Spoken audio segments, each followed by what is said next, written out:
panelo naman tayo patungkol dyan sa kay Tevez at kay Bantag ha. O mayroon siyang statement, comment patungkol dyan. Kasi nga maraming nagtatanong bakit si Bantag hindi pa nahuhuli, si Tevez hindi pa rin nahuhuli. Si Boying tumanda na, nangayayat na, hindi pa rin nahuhuli ang dalawa na yan. So may paliwanag si Sal Panelo dyan. Pakinggan natin. Hindi mangyayari yan.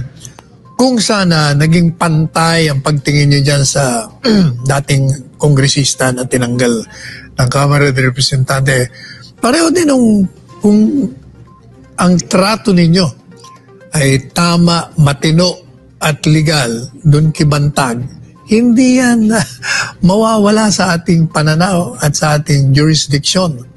Yan dalawang yan ang ginawa natin dyan eh. Kasalanan lahat ng DOJ yan, Secretary. Kasi nga, wala pang ang preliminary investigation. Grabe naman si Sal Panelo. So parang sinasabi ni Sal Panelo na the reason why Bantag is in hiding and Tevez is still out of the country dahil kay DOJ Secretary because DOJ Secretary ano yan, pala desisyon, ganun. Medyo mabigat tong binibitawan talaga ni Sal Panelo. Idol na idol talaga natin. So wala daw may kasalanan kung bakit nagtatago sa batas ang mga yan, kundi yung DOJ Secretary natin. Sige, pakinggan pa natin. Hinusgahan mo ng guilty as sin. Talagang hindi susuko yung mga yan. Ang ating pong Secretary of Justice ay maghihingi po ng clarification kay President Marcos kung ano nga po ba ang stand natin sa ICC. Ano po ang reaction po ninyo dito? Diyos Maria Jose. Hanggang ngayon hindi niya alam kung anong stand. Ayun lang. So parang pinagtawanan mo naman masyado, parang DOJ Secretary ka, congressman ka ng matagal, abogado ka na turingan, hindi mo alam kung anong stand. Sinabi nga ni PBBM na hindi uubra. Sinabi na nga ng mga senador na hindi uubra. Anong hindi mo maintindihan? Pabayaan mo na, Sal Panelo, baka talagang medyo clouded yung kanyang judgment dahil nga, syempre maraming iniinom na mga gamot yan.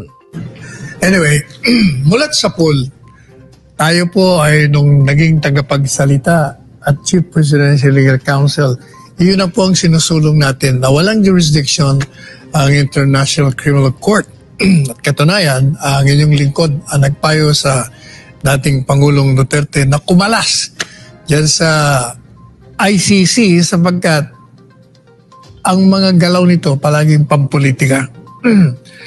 At ito pong patakaran or foreign policy, panglabas, ay sinundan ng matindiring mga deklarasyon ng Pangulong Ferdinand Marcos Jr. At yun nga po inulit ni Vice President Inday Sara na kailangan igalang natin, matagal na po natin sinasabi sa programa natin, na itong executive at ang Pangulong Marcos Jr. bilang head of state, siya ang punong arkitekto ng patakarang panlabas or the chief architect of foreign policy. Kaya kung anong sinabi ng head of state, which is the president, kailangan itong legislative at judiciary susuportahan nila at magmumukha tayong tangi kung tayo hindi natin sinusuportahan ng presidente pagdating sa foreign policy. Tungkulin po ng dalawang sangay ng gobyerno na suportahan. Sapagkat kalintulad ng sinasabi ni Inday Sara na insulto ang panghihimasok ng dayuhan sa mga internal affairs ng ating pamahalaan, lalong-lalo na pagdating sa pagpapatupad ng batas laban sa mga krimen. Sabi ni Maria Marfil, twisting ang salita. Kasi para sa akin very statesman yung kanyang salita. Ayaw niya na magalit din sa kanya ang Congress, kaya sinabi niya na I respect yung resolution ng Congress and if they want to study it, then it's their job. Hindi ako nakikialam sa trabaho nila. So it's their job. Yun yung sinasabi niya. Pero, simple lang yan. Sabi niya, simple lang yan. Hindi tayo papayag na ibang lahi, ibang bansa, yung mag-uutos sa mga pulis natin kung sino yung arestuhin at kung sino yung iimbestigahan. Hindi naman pwede yun. So, klaro.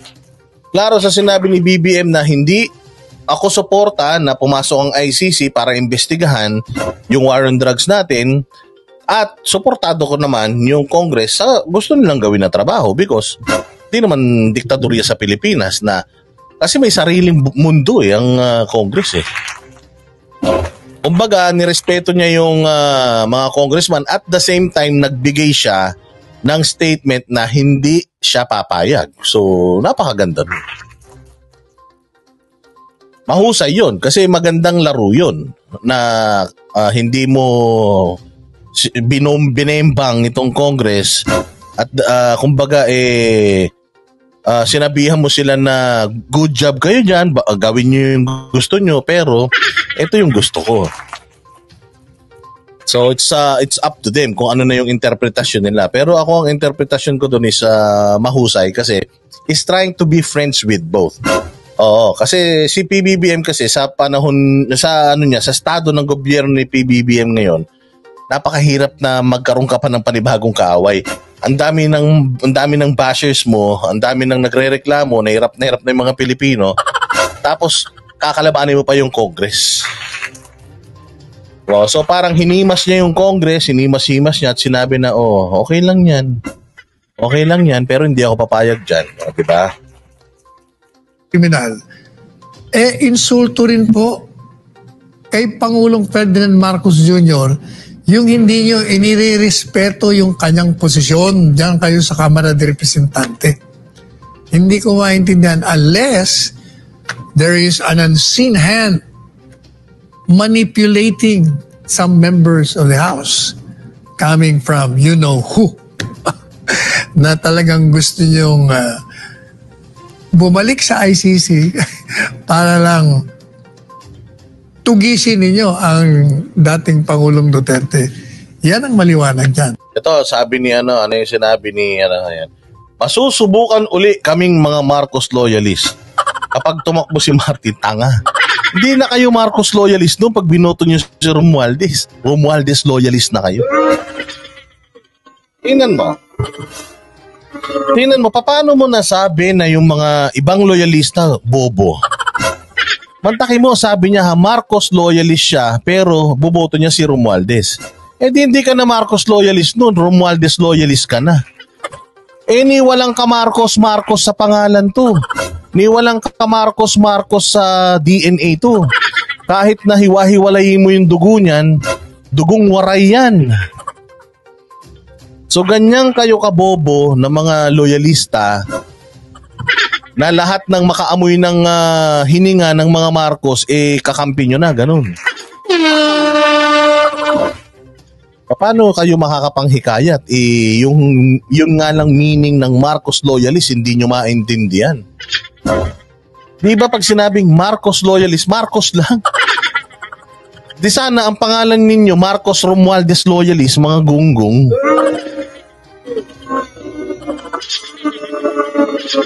Diyos ko po, at saka si Romualdez, hindi mo na siya kailangang siraan.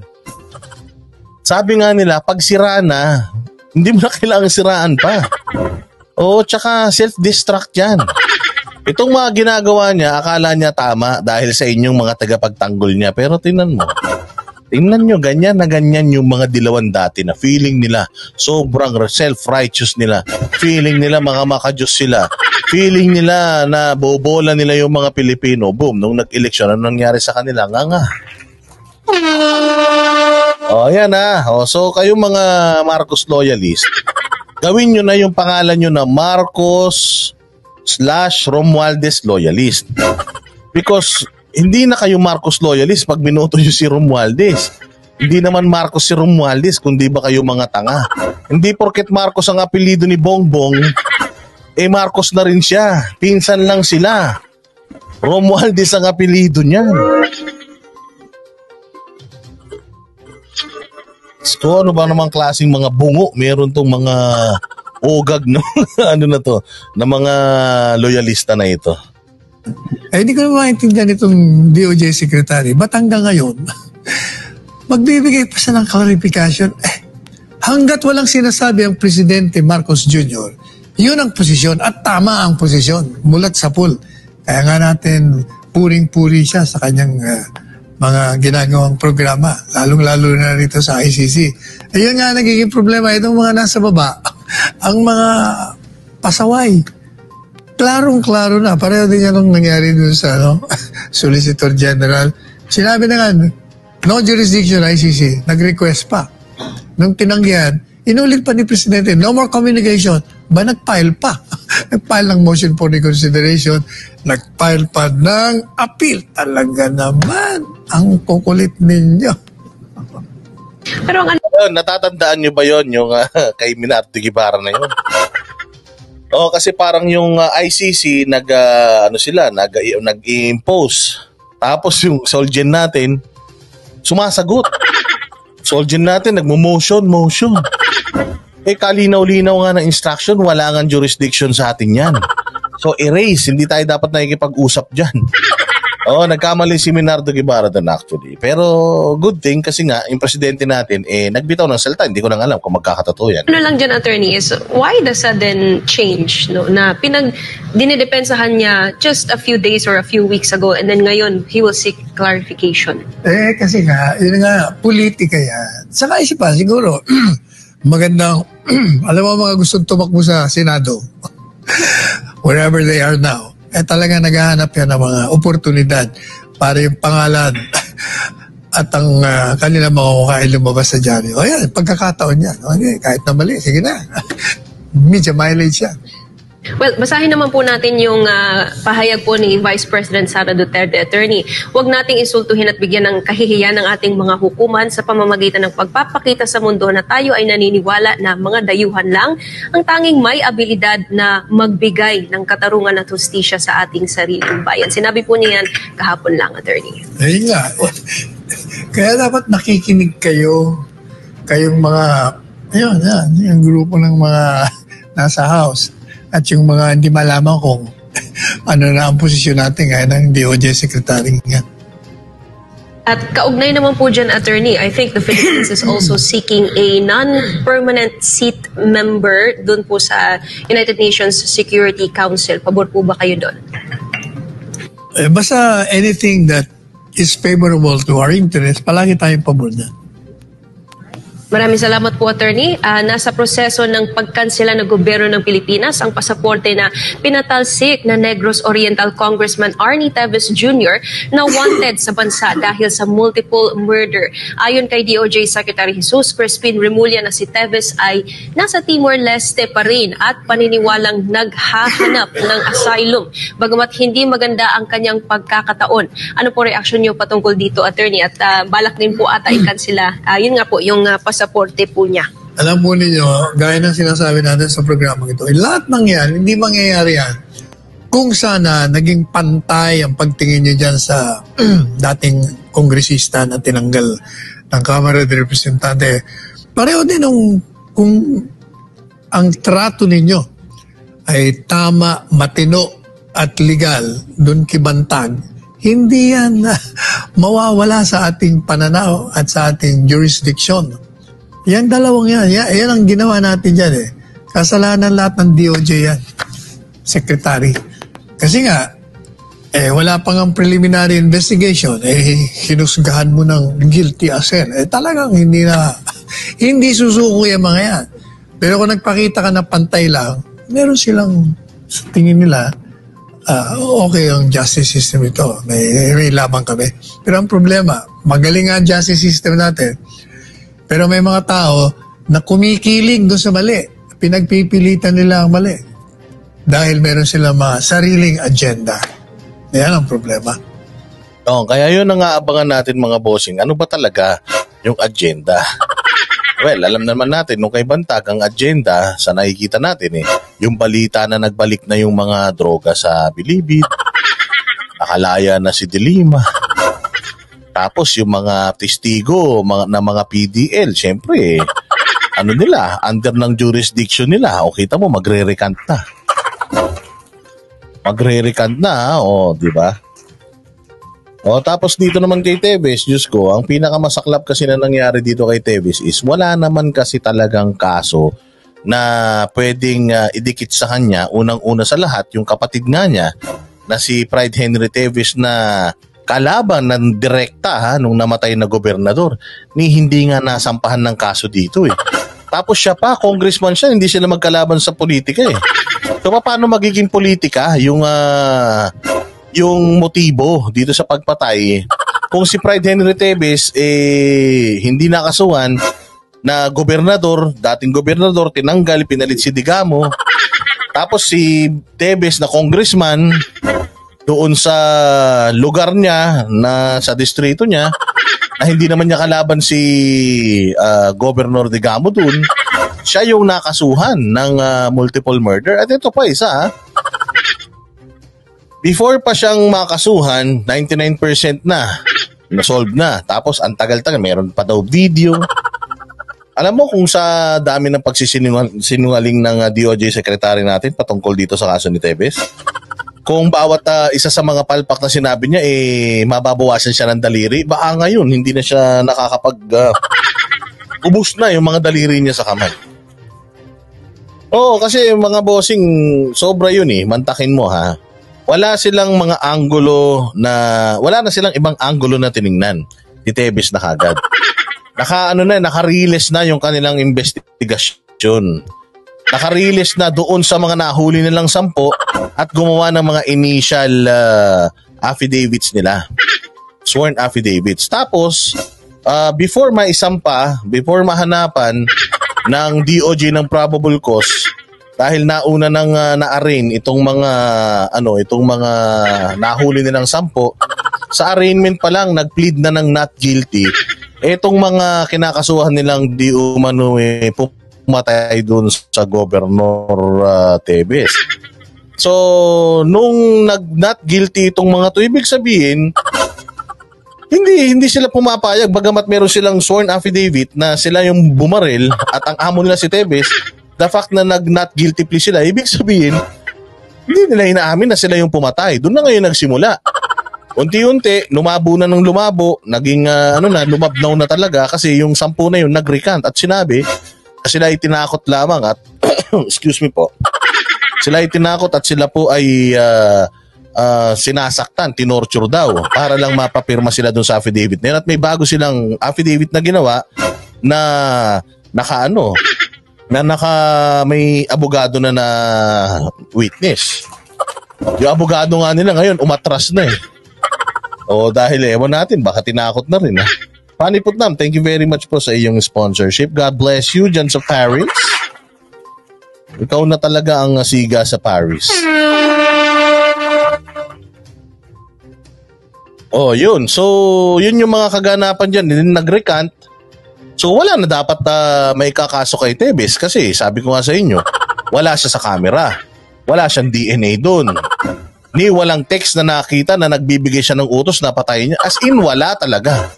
Wala talagang pwedeng ebidensya aside from yung mga recanted statement nung 10 yung sinasabi nga na kanang kamay niya na Marvin hanggang ngayon nga hindi pa nila nakakasuhan yun kasi nga mali yung pag-aresto nila dun sa tao So makikita mo bakit siya may kaso at ito pang pinakamasaklap. Na ginamit pa nila yung anti-terror law para lang sa mga pampolitical nila na mga agenda.